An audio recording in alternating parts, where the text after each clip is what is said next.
안녕하세요. 캔들피그와 김하백의 나불대화 시간입니다. 지금 현재 경제 상황이 굉장히 안 좋다는 걸 이제는 많은 사람들이 대체적으로 받아들이고 있는데요. 가계와 기업 할 것 없이 부채 문제도 간당간당하고 40년 만에 최고 수준에 이른 고물가를 잡겠다고 가파른 금리 인상을 하다 보니까 경기 침체 우려도 굉장히 큰 상황이죠. 여기까지는 다들 공감대를 가지고 받아들이고 있는 부분입니다. 근데 이런 문제점들에 대해서 대중들이 주로 어디에 포커스를 두고 있냐면 부채 문제가 터지지 않기 위해서 어떻게 해야 하는지 혹은 물가를 잡기 위해서 급격한 금리 인상을 하고 있는데 이 과정에서 발생할 경기 침체를 어떻게 최소화시킬지 그런 부분에 대해서 집중을 하고 있는데요. 실제 언론 보도를 봐도 이런 내용을 중점적으로 보도하고 있죠. 근데 우리가 조금만 냉정하게 현실적인 관점에서 생각해보면 이런 대안 자체가 굉장히 비현실적인 얘기라는 걸 알 수 있을 겁니다. 사실 부채 문제도 그렇지만 물가 잡는다고 금리 올리는 것 자체가 경기를 다운시키는 건데 엄청나게 오르는 물가를 잡는다고 금리를 올리면서 침체는 피하겠다는 앞뒤가 안 맞는 이런 현실적인 기대가 증가하고 있습니다. 그러다 보니까 실제 책임감 있는 말을 해줘야 할 정치 지도층이라든가 학자,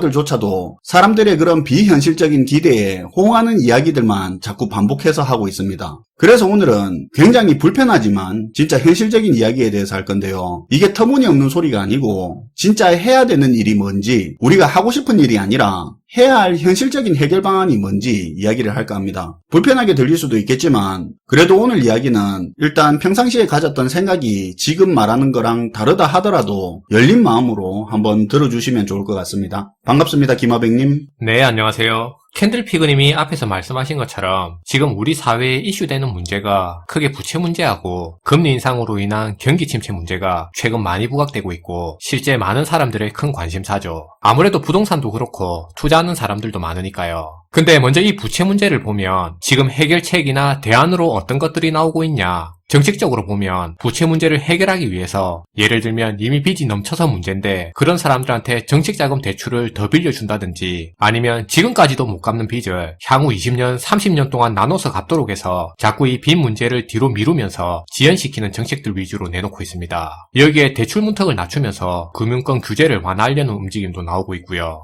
엄밀히 말하면 부채 문제의 해결 방안이라기보다는 부채 문제가 안 터지게 미루는 대안이죠. 네. 근데 우리가 조금만 생각해보면 아는 게 이런 대안들 자체가 본질적인 문제 해결 방안이 될 수 없다는 겁니다. 지금 우리가 겪고 있는 이 부채 문제의 본질은 의외로 생각보다 굉장히 간단합니다. 1차적으로는 빚을 못 갚을 사람이 사실은 자기가 못 갚을 걸 알면서도 일단은 당장만 넘기려고 빌린 게 문제입니다. 혹은 갚을 수 있을 거라 생각하고 빌렸는데 지금 보니까 갚기 힘든 상황이 되어 있거나. 그쵸. 그리고 금융권에서는 그렇게 못 갚을 걸 알면서도 빌려준 게 지금 이 부채 문제의 핵심이고 본질이라고 볼 수 있습니다. 그러니까 그냥 어렵게 생각할 것 없이 단순하게 보면 지금 못 갚을 빚이 많다는 게 핵심이죠. 그리고 지금도 계속 쌓여가고 있는 게 문제인 거고요. 근데 이걸 자꾸 이런 본질을 벗어나서 해결책처럼 얘기하다 보니까 크게 의미도 없어 보이고 현실적으로 그렇게 실효성도 떨어지게 되는 겁니다. 사실 정치 지도층이나 직접적으로 이 문제를 관리해야 될 그런 관료들 입장에서는 당장 부채 문제가 터지면 자기들이 다 뒤집어 쓰게 되니까 본능적으로 문제 해결을 미루게 되는 그런 정치적인 선택을 하려고 하고 있고 대중들 역시도 부채 문제가 지금 당장 안 터지게 하는 게 해결책이라고 생각하는 사람이 많다는 거예요. 그럼 이 부채 문제를 어떻게 해결해야 되냐? 지금도 많이 늦었지만 그나마 경제 체력적으로 여력이 될 때 본질적인 수습을 해야 된다는 거죠. 어차피 이 문제가 언제 터지냐, 어디서 먼저 터지냐의 문제지 결국엔 터질 문제이기 때문에 지금이라도 시기를 정해서 순차적으로 이 부채 문제에 대해서 계획을 잡고 자발적으로 터뜨려야 됩니다. 엄밀히 말해서 지금 터뜨리는 거 말고 해결책이 없다고 볼 수 있어요. 근데 지금 부채 문제 터지면 다 죽으니까 터지지 말자고 이런저런 방안도 나오고 하는데 터뜨리면 어떻게 다 죽자는 소리 아닙니까? 그나마 그걸 막는 정책이라도 해야 되는 게 맞는 거 아닌가요? 네, 이걸 사실 오해하면 안 되는 게 부채 문제를 지금이라도 터뜨릴 수 있는 그런 선택지가 있을 때 인위적으로 터뜨려야 되고 그리고 오히려 그렇게 터져야 우리한테 더 좋을 수 있습니다. 우리가 손 놓고 있다 비자발적으로 억지로 터지게 되면 그게 더 죽는 겁니다. 그건 왜 그런 건가요? 이게 왜 그렇냐면 여기서 포인트가 뭐냐? 우리가 부채 문제를 일부러 터뜨린다는 말은 가장 부실한 부채부터 찾아서 예측된 방향으로 계획을 가지고 터뜨리게 된다는 거죠. 근데 지금처럼 미루고 미루다 누적돼서 터지게 되면 사실 언제 터질지도 모르고 어떤 방식으로 얼마나 크게 터질지도 모르니까 현실적으로 대비도 힘들고 그만큼 불확실성이 더 큰 문제로 우리한테 다가올 수 있는 거죠. 그러니까 여기서 포인트는 현재 많은 전문가들이 하는 말처럼 부채 문제를 터지지 않게 관리하자는 말이 아니고요. 그건 나중에 터지게 되면 통제도 안 되고 불확실성이 너무 크니까 대신에 통제할 수 있는 수준 내에서 터뜨려서 관리해 나가자는 겁니다. 그 터트린다는 말이 대출을 해소하거나 누가 봐도 못 갚을 거 뻔하면 부실 대출인 거 수면 위로 끄집어내자는 말인 거죠. 네, 그 말입니다. 그러면 자산 가치가 주저앉고 파산하는 기업이나 개인 급증하고 경제 위기를 앞당기는 거 아닙니까? 왜 그 짓을 해야 되죠? 우리가 경제 위기 때 좀비 기업이 왜 문제가 됩니까? 좀비 기업들이 쌓아둔 그 빚 때문에 채무 불이행이 터지면 은행들이 전반적인 기업들에 대해서 불신하게 되고요. 그럼 그때부터는 돈을 빌려주는 게 아니라 은행들이 돈을 회수하는데 정신없게 됩니다. 그쵸, 부실이 뻥뻥 터지는데 돈 빌려줄 여력이 없죠. 네. 그럼 기존에 건전하게 돌아가던 기업들까지도 그 피해로 자금 융통에 애를 먹게 돼서 같이 터지게 될 수 있어요. 핵심이 그거네요. 부채 문제가 예상하지 못하고 터졌을 때는 아까 좀비 기업들처럼 정작 빚 못 갚는 사람들 때문에 애초에 문제없던 사람들까지 자금 융통이 막혀서 같이 터질 수 있다 이거죠. 원래 부채가 건전하게 유지되던 가게나 기업들 같은 경우는 자신들의 현금 흐름이나 자산 수준 내에서 부채 규모를 관리하고 있었는데 근데 갑자기 예측 못한 부채 문제가 터져버리면 은행들이 회수에 들어가니까 그때부터 건전한 사람들도 부채 때문에 문제가 생길 수 있죠. 그리고 이게 사회적인 파장으로 확대될 수도 있다는 거고요. 맞아요. 그게 문제인 겁니다. 그래서 여기서 이 부채 문제를 의도적으로 터뜨리는 거의 핵심은 순차적으로 터뜨리는 건데 이건 누가 봐도 절대 못 갚는 부채다. 담보 자산도 없고 하늘이 무너져도 절대 못 갚는 그런 무조건 터질 부채 먼저 터뜨려서 파산시키는 겁니다. 사실 이게 굉장히 불편한 얘기인데 근데 이렇게 해야 다 같이 살 수 있어요. 아니면 멀쩡한 사람들까지 동시에 무너져 버리는 거예요. 금융권하고 정부는 계획에 맞춰 다 스탠바이 하고 있고 위험한 부채부터 부실 체크하고 감당할 수 있는 범위 설정해서 회수 들어가고 터트리고 회수 들어가고 터트리는 식으로 그리고 앞에 어느 정도 수습될 때쯤에 그 다음 거 터트리는 식으로 그렇게 부채를 꺼나가야 되는 겁니다. 그러니까 멍 때리고 있다가 갑자기 맞아서 이빨 나가는 게 아니고 이 악물고 스탠바이 한 다음에 자 쳐라 하는 개념이네요. 네, 그리고 맞는 거죠. 이해는 가는데요. 부실을 먼저 의도적으로 미리 걷어내지 않으면 멀쩡한 기업이나 개인들까지 같이 피해를 보니까 그건 알겠는데 근데 그렇게 부채가 터지면 그 대상이 되는 사람들은 어떻게 해야 됩니까? 다 죽어야 됩니까? 그건 아니잖아요. 이런 사람들 삶이 다 붕괴되는 거잖아요. 그쵸. 만약에 터트리고 그걸로 끝내면 이 사람들 삶이 다 붕괴될 수 있죠. 제가 앞에서 스탠바이 하고 터트리는 거라고 했잖아요. 네. 이건 정부가 계획하에 터트리는 부채 문제이기 때문에 터지는 부채 규모 파악하고 부실 대출자 얼마나 나올지 생각하면서 그렇게 터트리는 거라 양산되는 신용불량자, 구제정책까지 다 감안해서 진행하는 거예요. 파산하더라도 한편으로는 사회안전망으로 기본적인 생활과 가정은 유지할 수 있게 사회보장 차원에서 일자리와 지원은 제공돼야 되고요. 계획하에 일부러 터트리는 거기 때문에 이런 기본적인 계획과 사회적인 대비가 가능할 수 있죠. 대신에 빚 한감은 절대 안 된다고 보고요. 신용회복과 대출 상환의 의지를 가진 사람들한테는 지속적인 경제활동을 할 수 있도록 사회안전망을 받쳐주는 거예요. 이게 미리 터트리면 이렇게라도 할 수 있는데 미루다 한꺼번에 터져버리면 이마저도 해줄 수 없는 게 현실입니다. 그렇게 예상 못한 채 한 번에 터져버리면 당연히 문제없던 사람들까지 대출 못 받아서 자금줄 막히고 흑자도산하는 식으로 터져버리고 그러겠네요. 네. 최근에 보니까 빚 탕감도 해주는 것 같던데 정부 차원에서 빚을 갚아 나갈 수 있는 여건을 제공해주는 게 맞지 탕감은 개인적으로 반대인데요. 그래서 파산하더라도 의지가 있는 사람들은 극복할 수 있게 정부 지원이 계속 제공될 필요가 있고요. 대신에 이런 정부의 공공 지원에도 불구하고 의지가 없다. 그럼 어쩔 수 없죠. 그 부분까지는 정부가 고려할 수 없는 겁니다.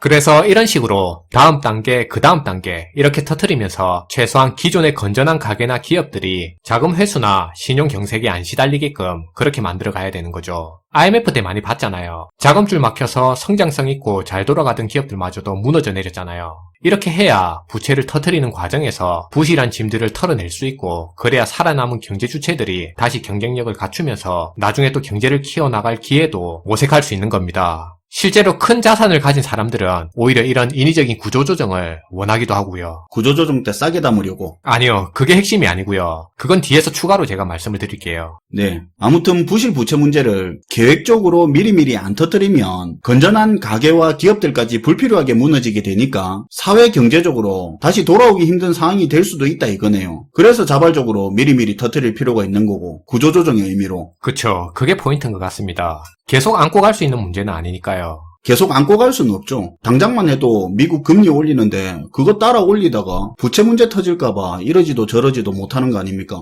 금리 안 올리면 물가 문제 터져서 부채 부실 문제 터질 거고, 또 금리를 올리면 올린 대로 이자 압박에 치이고 침체가 와서 부실 문제가 또 터질 수도 있고, 기승전 부채 부실 문제, 이거는 어디서 어떻게 터지든 터질 거니까요. 미루는 것도 언제까지 미룰 수 있는지도 모르는 거잖아요. 맞아요. 그리고 다음은 경기 침체 문제인데요. 관점은 앞에서 말한 부채 문제하고 비슷하다고 볼 수 있습니다. 최근의 언론 보도를 보면 격렬한 금리 인상으로 인해 경기 침체 우려가 커지고 있고, 그래서 관리할 수 있고 통제할 수 있는 수준에서 금리 인상을 진행해야 된다고 그렇게 주장하는 의견이 참 많은 것 같습니다. 근데 사실 이게 말이 안 되는 게, 우리가 애초에 관리할 수 있고 통제할 수 있는 수준의 문제면 그건 처음부터 문제될 이유가 없겠죠. 사실 그렇게 관리될 문제였으면 이렇게 기사화되지도 않았을 거고 사람들도 관심을 안 가졌을 겁니다. 많은 분들이 현재 이 경기 침체에 대해서 착각하고 계신 게, 경기 침체를 피할 수 있는 것처럼 그렇게 생각하시는 분들이 많은 것 같더라고요. 근데 사실은 금리 인상을 하면 경기 침체는 올 수밖에 없고요. 경기 침체를 피하고 싶으면 금리 인상을 안 하면 되는데, 근데 그렇게 해서는 또 물가 상승을 막을 수 없죠. 이게 정상적인 상황일 때 금리 인상은 거품 조짐도 있고 경기 과열이 보이니까 물가 급등을 막기 위해서 시장을 선제적으로 좀 눌러가지고 약간 속도를 늦추는 그런 개념인데, 근데 지금은 그 시기를 완전히 넘어섰고 물가는 미친듯이 오르는 상황이라 이걸 잡으려면 침체밖에는 답이 없죠. 근데 이 침체를 피하고자 한다면 물가는 못 잡는 거죠. 애초에 양자택일의 문제지 이 부분에 요행을 바랄 수는 없는 거죠. 그쵸. 그래서 물가를 못 잡게 되면 그때부터는 그 사회에서 돈에 대한 신용도가 주저앉아 버리기 때문에 그 나라의 금융 시스템 전체가 붕괴될 수도 있는 겁니다. 그래서 지금 이 경기 침체 같은 경우도 앞에 부채 문제와 마찬가지로 의도적으로 정부가 경기 침체를 유도해야 한다는 겁니다.